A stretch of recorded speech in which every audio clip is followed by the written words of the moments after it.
साल बुना। भोले भाले किसान अधिक उत्पादन के लालच में फंसकर रासायनिक खाद व कीटनाशकों का प्रयोग करने लगे। बैलों की जगह ट्रैक्टर से जुताई होने लगी। शुरुआत में कम रासायनिक खादों के प्रयोग से अधिक उत्पादन हुआ। धीरे धीरे रासायनिक खादों के प्रयोग के कारण भूमि की उर्वरा शक्ति क्षीण होने लगी, जिसकी वजह से उत्पादन घटने लगा तथा फसलें कमजोर होने लगी। फसलों के कमजोर होने के कारण उनमें रोग व कीट लगने लगे। रोग व कीटों से फसल की सुरक्षा के लिए और अधिक कीटनाशकों का प्रयोग होने लगा। एक तरफ ज्यादा उत्पादन के लिए अधिक रासायनिक खादों का प्रयोग होने लगा, वहीं दूसरी तरफ फसलों को रोग व कीटों से बचाने के लिए अधिक विषाक्त कीटनाशकों का प्रयोग बढ़ गया, जिसके कारण उत्पादन लागत बढ़ी और किसान को लाभ कम होने लगा, बल्कि छोटे किसान कर्ज में डूबने लगे।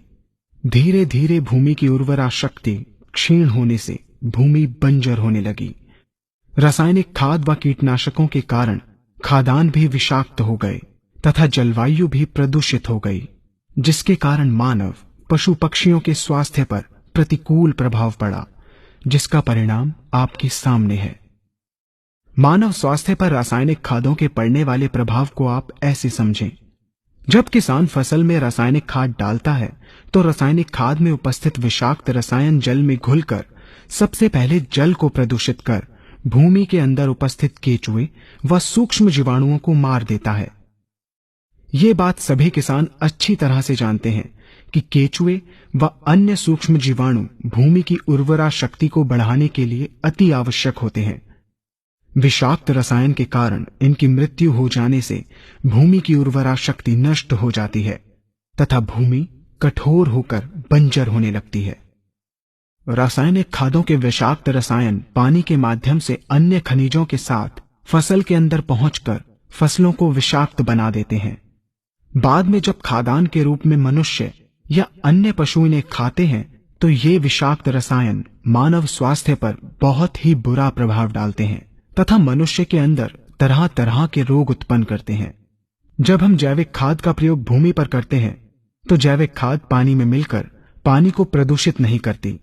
जैविक खाद भूमि के अंदर उपस्थित उर्वरा शक्ति को बढ़ाने वाले जीवाणु तथा केचुओं की संख्या को तीव्रता से बढ़ाती है, जिससे भूमि की उर्वरा शक्ति बढ़ती है तथा भूमि छिद्र युक्त एवं भुरभुरी हो जाती है, जिससे वायु और प्रकाश भूमि के अंदर गहराई तक प्रवेश करते हैं, जिसके कारण भूमि में तापमान एवं आर्द्रता का संतुलन बना रहता है और फसलें मजबूत होती हैं।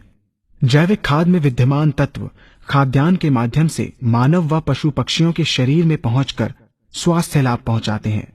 जैविक खादों के प्रयोग से फसलें अच्छी और मजबूत होती हैं, जिसके कारण उन पर रोगों एवं कीटों का ज्यादा प्रभाव नहीं पड़ता।